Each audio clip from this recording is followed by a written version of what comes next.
Art the Detroit Lions may have found a hidden gem in camp, and this is right involved with that Miami Dolphins joint practice. So already good vibes. We crushed them.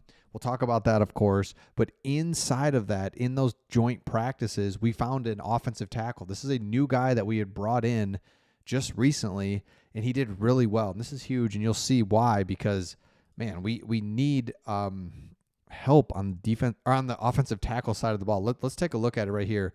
Gunnar Britain. And let me just show you this. Let me pull this in a little bit. Okay.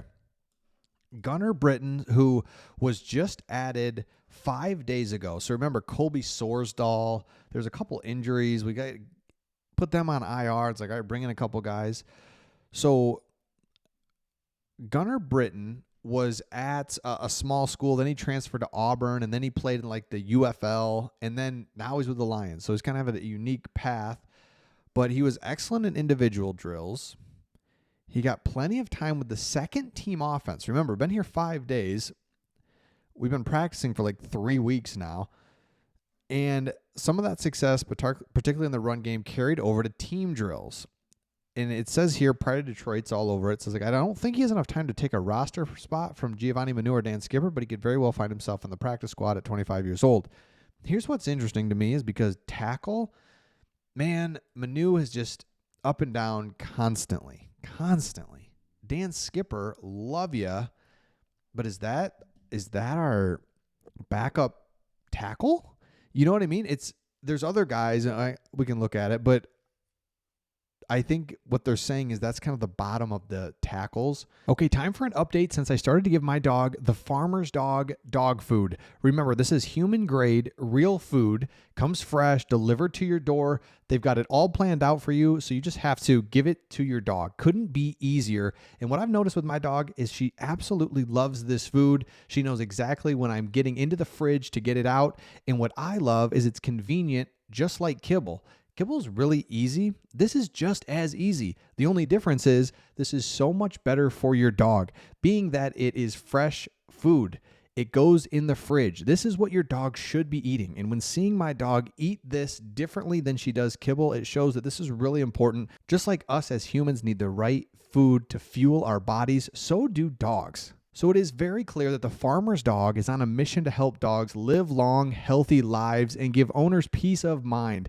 This really resonates with me because I know that I'm doing everything I can to extend my dog's life, not to just be around, but to be happy and healthy. So scan the QR code or go down to the link in the description to get 50% off your first box of freshly made dog food delivered. It's the Farmer's Dog. Link in the description or hit the QR code for 50% off your first box. Thanks again to the Farmer's Dog. I just don't feel good about the depth at tackle. And so to see this guy come in and play well was really encouraging because don't forget, here he is. And he gets hit and let's go. I'll take him.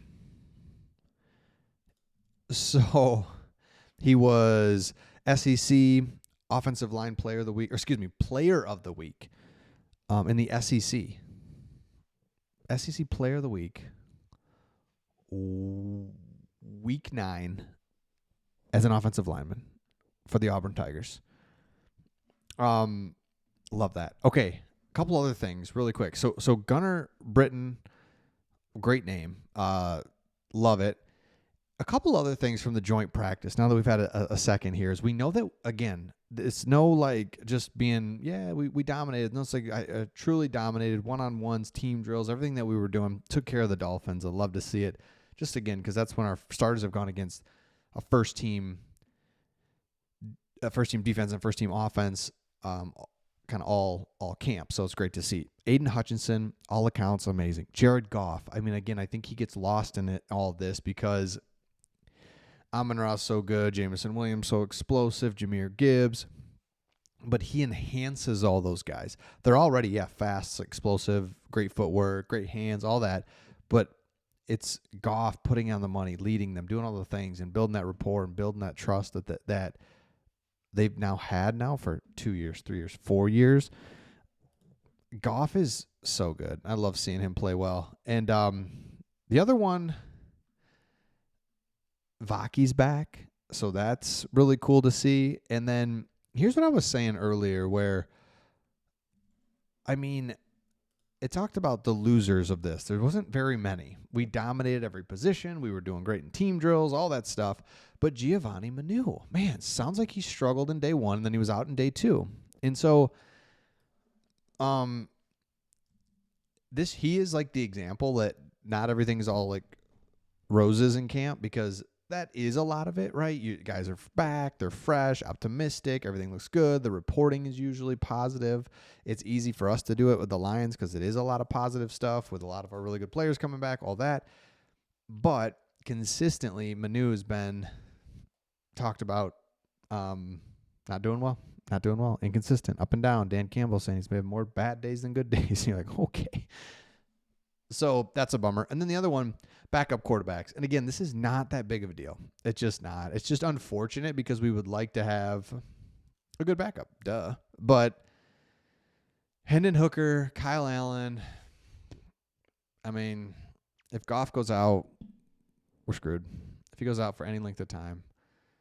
But you just, again, would hope that for a couple weeks we could have a backup quarterback that could come and fill. I don't think we do.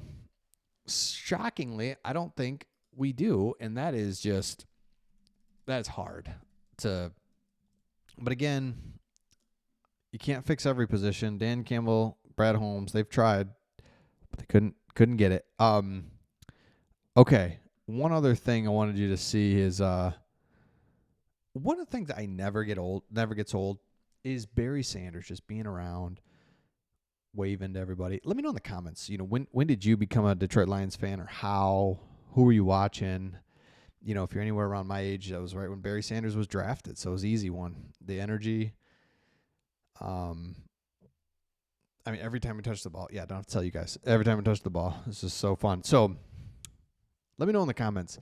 But yeah, Barry Sanders, I was just going to, every time I see him around, just like, appreciate you, Barry, for being there. And then the other one, though, too, Kelvin. Those are the two right there, man. Kelvin and Barry.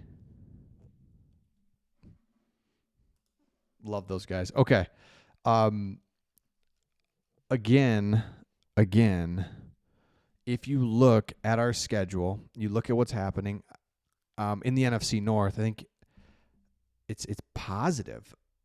You've got the Packers. Jordan Love's going to have surgery on his thumb. Perfect. Play them week 1, 3 weeks away. Great. Next one, Bears. All reports there are just clunky. I should say all reports, but you're hearing a little bit like, Caleb's overwhelmed, stuff like that. Love it.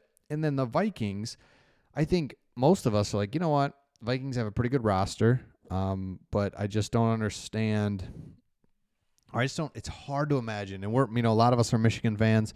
It's hard to imagine the Vikings being good, as good as they were last year. J.J. McCarthy rooting for you. It's weird. It's a weird thing. It's like rooting for you. I think he should be successful. I hope he is, but I hope they lose every game as well. It's tough. So, but I just don't see the Vikings being, oh man, the Vikings got to really watch out for them. Oh, Packers. Oh my gosh, Bears. Instead, it's like, man, Lions, all the key players that are so good, that have dominated, didn't lose a division game last year, all back, all entering their prime, should be great. So let me know your thoughts in the comments, and we'll see all of you on the next one.